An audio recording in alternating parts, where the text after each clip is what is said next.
I hope you enjoyed the typical and traditional part of the Marionettes. Now I would like to introduce you to Dolmama Naing, a puppeteer and the founder of Mandalay Marionettes. Minglawa.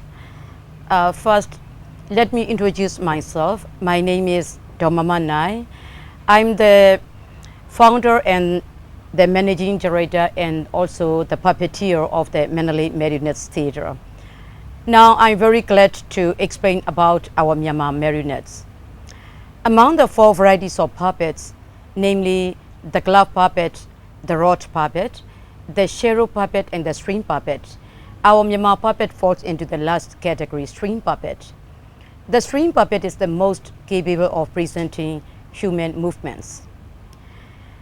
Myanmar puppets are entirely different from the puppets of neighboring countries in style, form of dance, connection of parts, dress and handling. The puppets are specially designed to enable them to perform dancing movements rather than characteristic stage movements. In fact, Myanmar string puppetry embodies in itself the different arts such as dancing, singing, painting, sculpting and costume designing. Movements are coordinated with a song that is sung or played. For the puppets of major characters, the singer or the actor and the manipulator are different persons performing in a synchronized manner. Because the puppeteer, the singer and the musician, 3 persons all work together in precise timing and step. Puppetry is often referred to as an art that employs 2 or 3 persons having a single mind. It is not easy for a person with just 2 hands to manipulate a puppet with 16 to 30 strings, making it move precisely with the music. Moreover, it is difficult to coordinate with the song, speech, and movement to present the deep feeling of romance, sadness, hatred, humor, or admiration. Myanmar string puppetry has had a long history since the 11th century Bakan period.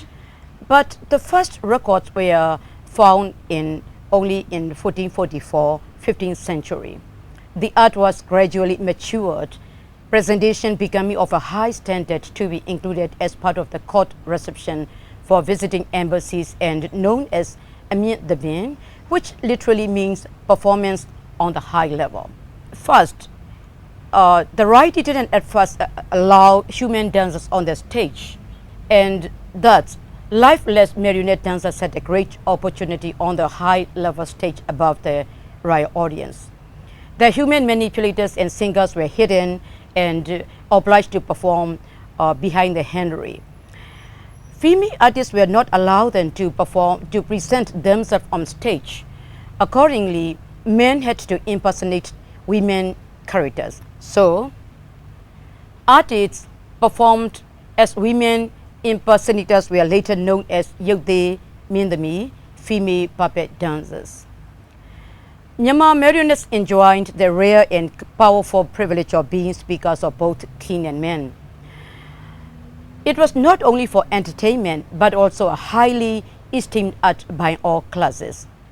Marionettes were a means of making people aware of current events, a medium for educating the audience in literature, history, and religion, a display of lifestyle and customs. In the countryside, they were the media when there were no newspapers. Puppet troops travel from town to town, and the puppeteers gather information and gossip from many places as well as from the capital city. They relay the news through the speeches of the comedian puppets so that the country people in remote villages also heard about the city life or the latest scandals. So the comedian puppet handlers were the most important members in a troupe. And their impromptu jokes, songs, and poetic speeches were much admired. So this was a way of getting news as well as for learning about history and literature. At the same time, they functioned as mouthpieces for the people in the days of rioting, tiny hands in state and social affairs. These models, yet they enjoyed greater freedom of speech, movement, dress and movement rather than live performers. This freedom allowed the puppet to speak to the king or court what others dare not say. They therefore saw a great many wrongs were righted and many lives saved through the speech of the puppets. They therefore played the significant role in the development of dance and dramatic arts. Puppet plays were all traditionally performing only Jataka stories of the Buddha. And Myanmar marionettes became very powerful in the 18th century during the reign of Bajido. So Myanmar puppetry reached the highest stage of development in the Kongbang period during the reign of Bajido, Tayawari Min, Mindong Min, and Thibaw Min. So when the Myanmar culture flourished. So 1821 to 1885 was a high time for the Myanmar puppetry. In 1885, the last Myanmar King Thibaw was deposed and it gradually lost its popularity. Later on, it almost died out due to the growing influence of color movies, television, and video films.